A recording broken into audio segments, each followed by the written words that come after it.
We're all a little obsessed with speed, right? On our morning commute, a weekend road trip, our eyes are just glued to that one number on the dash, the one that tells us how fast we're going. It's become the way we measure our whole journey, our efficiency, our progress. Come on, be honest. We've all been there. Running late for something important, pushing the pedal down just a little bit more, totally convinced that every extra kilometer per hour is buying us some precious, precious time. But what if I told you that whole feeling, that entire assumption, is just plain wrong? What if that speedometer, the one instrument you trust to help you manage your time, is actually fundamentally misleading you about what really matters? To really get this, we have to flip our thinking completely upside down. So let's forget the speedometer for a second, and let me introduce you to its much more honest, much more useful cousin, the paceometer. And trust me, it's not just a different dial. It's a whole new way of seeing your journey. So here's the fundamental difference, right? A speedometer tells you your speed. That's distance divided by time. It answers how fast. A paceometer flips that equation. It measures time times over distance. It answers the question you actually care about. When will I get there?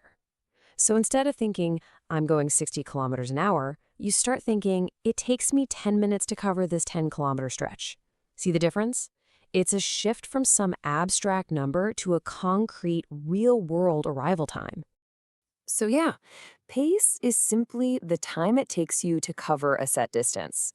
It's the language that runners and cyclists have been using forever, and for good reason. It's just a way better metric for managing your energy and, as we're about to see, your time. Okay, so if pace is so much better, why are we all so hooked on speed? Well, this gets to the very heart of the problem.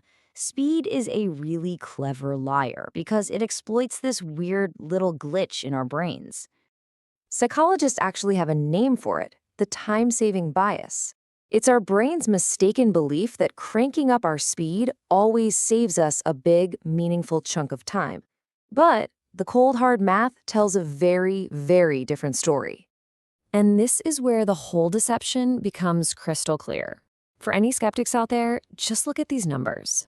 At low speeds, like driving through a town, jumping from 20 to 30 kilometers per hour saves you a massive 10 minutes over a 10-kilometer distance. Now let's jump to the highway. Flooring it from 100 to 110, which feels way faster and is a heck of a lot riskier, saves you, wait for it, 36 seconds. It's not even close. 10 full minutes. Let that sink in for a second. That's enough time to actually grab a coffee, check your email. It feels like a real saving because it is a real saving. And at high speeds, that same 10-kilometer per hour boost, with all that extra risk, all that extra fuel, and all that stress, it buys you just 36 seconds. You can't even finish a song on the radio in that time. This right here, this is the mathematical truth your speedometer has been hiding from you.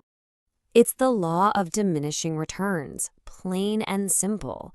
The faster you're already going, the less time each extra bit of speed actually saves you. The risk just isn't worth the reward. So the big question is, how do we use this to our advantage in our everyday lives? Stick with me, because we're going to break down the practical solutions right now. Look, this isn't just some fun thought experiment. Thinking in terms of pace has real, tangible benefits that can genuinely make your life easier and a whole lot safer. I mean, athletes get this instinctively, right? They use pace to carefully meter out their energy during a race. For your daily commute, it helps you realize that weaving through traffic like a maniac is basically pointless. And for the rest of us who aren't human calculators, it makes figuring out your arrival time incredibly simple. Let me show you how easy the math becomes. The old way, what I call the speed problem, involves division. You think, okay, I've got 40 kilometers to go at 80 kilometers per hour. So 40 divided by 80 is, what, half an hour? It's mental gymnastics. But the pace solution is just simple multiplication. If you know your pace is about 7.5 minutes for every 10 kilometers, and you have 4 of those segments left, you just multiply 7.5 by 4. Boom, 30 minutes. No tricky division needed. So, what's the big takeaway here? What does all of this add up to? Well, it's about so much more than just numbers on a dial. It's about changing our relationship with our most valuable, totally non renewable resource. And this really is the bottom line. It's about shifting our focus away from the abstract idea of how fast we're going to the tangible reality of how present we can be. It encourages a calmer, more mindful approach to travel, focusing on the journey itself and the one thing we can never, ever get back. So, let's close that loop we opened at the very beginning. Is your speedometer a liar? Absolutely. 100% yes. Now, it's not lying about your velocity. That part's true. But it's a lying by omission. It's tricking you into a costly, stressful, and dangerous obsession with a number that has less and less to do with the one thing you're actually trying to save: your time. Thank you so much for spending a few minutes of your valuable time with us today. If you enjoyed this little breakdown and you want to keep challenging the way you see the world, go ahead and scan this code to find more at King's Academy. So, what do you think? Has this changed how you'll look at your speedometer on your next drive? Let us know down in the comments. We genuinely read and reply to every single one. Until next time, travel safely.